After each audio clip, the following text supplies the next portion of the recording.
அன்பான fix channel நேயர்களே, நாம் இன்னைக்கு ஒரு முக்கியமான வீடியோ பார்க்க போகிறோம். எல்லாருக்குமே தேவையான ஒரு வீடியோ, எல்லாரும் எதிர்பார்க்குற ஒரு வீடியோ. அது என்ன அப்படின்னா, அற்ப ஆயுள் தீர்க்க ஆயுள் என்றால் என்ன அப்படின்றது எல்லாருக்குமே தெரியும். அது யார் யாருக்கு இருக்கும், எப்படி ஆயுள் இருக்கும், இது எதுக்காக இந்த வீடியோ அப்படின்றதெல்லாம் நம்ம டீட்டெயிலாக சொல்ல போகிறேன். அற்ப ஆயுள்னா உங்களுக்கு தெரியும், அல்பாயுஸில் இருக்கிறது, அதாவது இளம் வயதிலேயே மரணிக்கிறது. ஒன்று நேச்சுரல் டெத்தாக இருக்கலாம், இல்லை ஆக்சிடென்ட் டெத்தாக இருக்கலாம். அடுத்தது தீர்க்க ஆயுள்ன்றது ஆயுள் முழுவதும் இருந்துட்டு அதுக்கப்புறம் இறக்கிறது. சரிங்களா? இந்த அற்ப ஆயுள்ன்றது எல்லாருக்கும் நடக்குமா? நான் சொல்கிற காம்பினேஷனில் இருக்கும், ஆனால் எல்லாருக்கும் எல்லா ஃபேமிலியும் நடக்குமா அப்படின்னு பார்த்தீங்கன்னா அப்படி இருக்காது. ஃபஸ்ட்டு நீங்கள் எப்படி பார்க்கணும் அப்படின்னு பார்த்தீங்கன்னா, ஒரு குடும்பத்தில் 6 நட்சத்திரம் நான் சொல்கிறேன். அந்த 6 நட்சத்திரத்தில் ஒரு ஃபேமிலியில் இருக்கிற மேக்சிமம் எல்லாருமே இதே காம்பினேஷன்லேயே பிறக்கிறாங்க அப்படின்னா, அந்த வீட்டில் இருக்கிற எல்லா நபர்களுடைய ஜாதகத்தையும் அனலைஸ் பண்ணணும். அந்த வீட்டில் இருக்க எல்லா நபர்களுடைய ஜாதகத்தை அனலைஸ் பண்ணுறப்ப நான் சொல்ல போகிற காம்பினேஷன் கிரக அமைப்புகள் ஒரு சில ஜாதகத்தில் மட்டும் யாராவது ஒருத்தவங்க 2 பேர் இருக்கும். அந்த நபர்கள் தான் இந்த அற்ப ஆயுளை சந்திக்க நேரிடும். அப்போது அந்த நபர்களை நம்ம கண்கொத்தி பாம்பாக அவங்கள கவனிக்கணும், மானிட்டர் பண்ணணும். அவங்களுக்கு எப்பயுமே ப்ரிஃபரன்ஸ் தரணும்.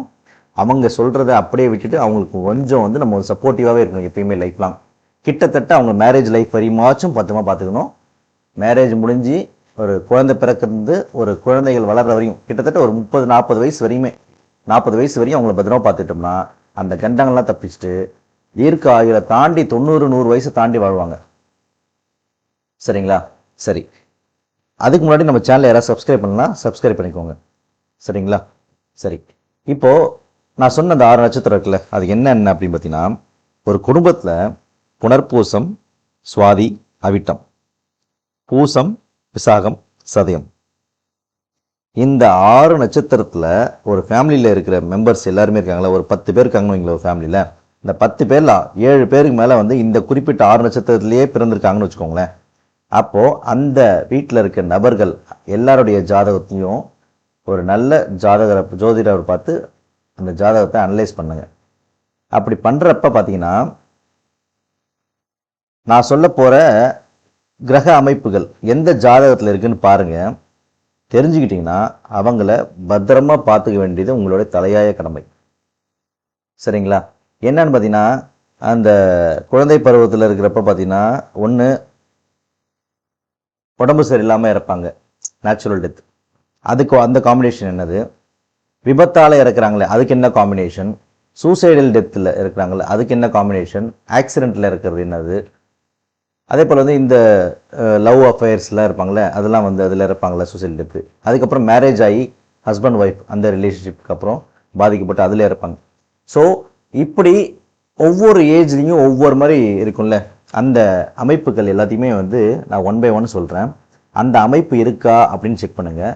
நீங்கள் ஒரு நல்ல ஜோதிடரை இந்த 6 நட்சத்திரத்தில் குறிப்பாக இந்த 6 நட்சத்திரத்துலேயே ரிப்பீட்டடாக உங்கள் ஃபேமிலியில் எல்லோரும் பிறந்திருக்காங்கன்னா எல்லாருடைய ஜாதகத்தையும் நீங்கள் ஒரு ஜோதிடரை பார்த்து ஆலோசனை செஞ்சது நல்லது. இல்லை உங்களுக்கே இந்த லக்னம், சந்திரன், இந்த கிரகங்கள் இருக்கிறதுலாம் ஓரளவு நான் சொல்கிறத புரிஞ்சிக்க முடியும்னா நான் சொல்கிற கிரக அமைப்புகள் இப்போ இருக்கான்னு நீங்கள் செக் பண்ணி பாருங்கள்.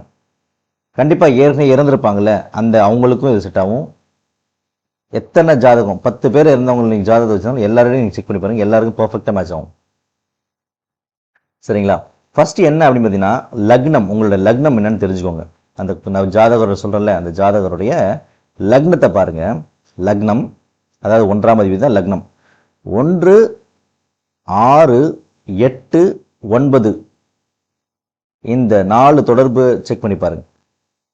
1ஆம் அதிபதி 8ஆம் அதிபதி, 1ஆம் அதிபதின்றது உயிர், நீங்கள் அந்த குறிப்பிட்ட ஜாதகர். 8ஆம் அதிபதி 8ஆம் இடம் அப்படின்றது என்னன்னு பார்த்தீங்கன்னா அவங்களுடைய ஆயுளை குறிக்கிறது, ஆயுள் பாவம். 1, 6 கூட 1, 8 கூட 6, 6ன்றது என்னன்னா அற்ப ஆயுளை குறிக்கிறது. 1, 8, 6 சம்பந்தப்பட்டால், இல்லை 1, 8 புதன் சம்பந்தப்பட்டால், ஏன்னா புதன்றது வீடு பார்த்தீங்கன்னா சனி கர்மாவை கொடுக்கக்கூடிய ஒரு வீடு.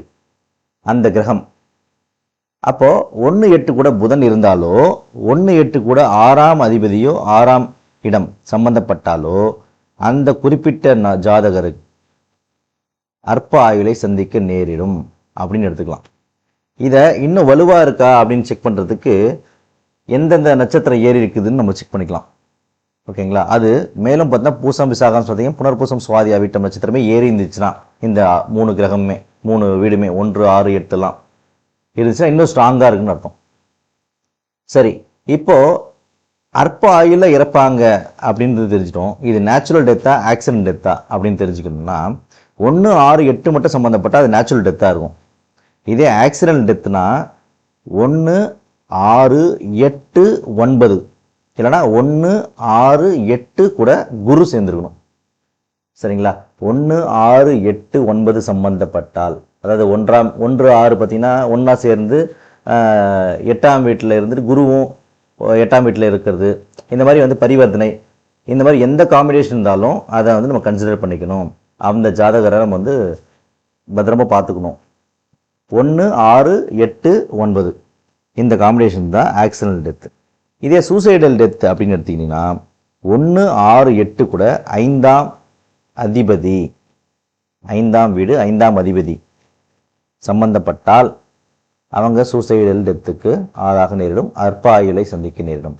இதுவே 1, 5, 8 மட்டும் சம்மந்தப்பட்டா அதாவது ஏஜ் ஆகி அற்பாயு இல்லாமல் 45, 50 வயதுக்கு மேலே போய் இறப்பாங்க அப்படின்னு எடுத்துக்கணும். துர்மரணம் அடைவார்கள்னு எடுத்துக்கணும். சரிங்களா?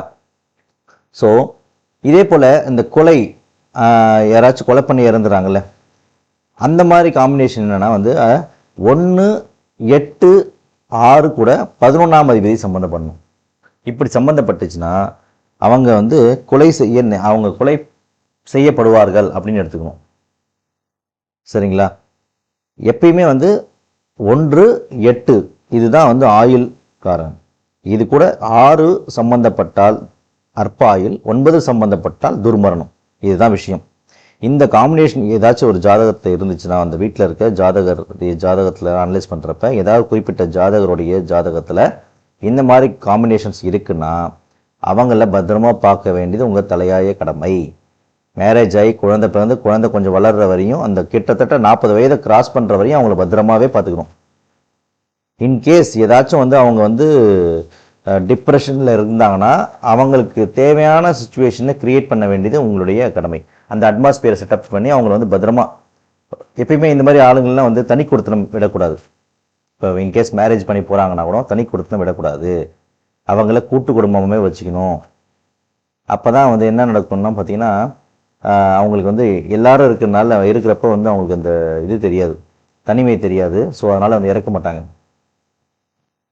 தனியாக இந்த மாதிரி தனி கூட்டினம் போக ஆரம்பித்த பிறகு தான் இந்த சூசைட் டெத்தெல்லாம் அதிகமாக ஆரம்பிச்சது. ஓகேங்களா? ஸோ இதை ஜாதகத்தை அனலைஸ் பண்ணி பாருங்கள், செக் பண்ணி பாருங்கள். ஏதாச்சும் வந்து டவுட்ஸ் இருந்தால் கமெண்ட்டில் போஸ்ட் பண்ணுங்கள், இல்லை டிஸ்பிளேயில் இருக்கிற இந்த நம்பரை காண்டாக்ட் பண்ணுங்கள்.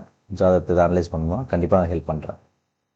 சரிங்களா? இந்த வீடியோ உங்களுக்கு பிடிச்சிருந்தா லைக் பண்ணுங்கள், ஷேர் பண்ணுங்கள், அண்ட் மறக்காமல் நம்ம சேனலை சப்ஸ்கிரைப் பண்ணுங்கள். கண்டிப்பாக இதை வந்து எல்லாருக்கும் தேவைப்படுற ஒரு வீடியோ.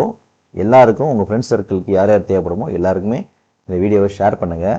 இந்த வீடியோவை பார்த்து பயப்பட தேவையில்லை. அற்ப ஆயுள்னே நெகட்டிவாக நினச்சிக்காதீங்க. அந்த நெகட்டிவ் வீடியோஸை நிறைய பேர் பார்க்க மாட்டீங்க. நெகட்டிவ் வீடியோஸில் எதுக்காக அந்த நெகட்டிவ் வீடியோஸ் போஸ்ட் பண்ணுறோன்றதை ஃபஸ்ட்டு தெரிஞ்சுக்கோங்க. தெரிஞ்சுக்கிட்டு அதுக்கு தகுந்த மாதிரி நீங்கள் வந்து ப்ரிகாஷனரி ஸ்டெப் எடுத்திங்கன்னா இந்த கண்டத்துலேருந்து நீங்கள் தப்பிச்சிக்கலாம். இதுக்கான கோயில் நிறைய இருக்குது. தேய்பிர அஷ்டமியில் வந்து காலபைரவரை வணங்கினா வந்து இந்த நெகட்டிவான எஃபெக்ட்ஸ்லாம் குறைஞ்சி நல்லபடியாக ஆயுள் நல்லபடியாக கெட்டியாகலாம். திருச்சியில் யமன் கோயிலுக்கு யமதீபம் ஏற்றலாம் போயிட்டு. அதே போல் பார்த்திங்கன்னா இந்த மாதிரி வந்து பரிகாரம் நிறையா இருக்குது கோயில். ஓகேங்களா? அந்தந்த கல்ச்சர் அந்த சரௌண்டிங்கில் ஒரு சில பரிகாரம் இருக்கும். எது வேணால் பண்ணுங்கள். அற்பாயிலும் தீர்க்காயிலும் மாற்றுறதுக்கான பரிகாரம் எது வேணாலும் பண்ணுங்கள். சரிங்களா? Okay all, thank you. இன்னொரு வீடியோவில் சந்திப்போம். நன்றி, வணக்கம்.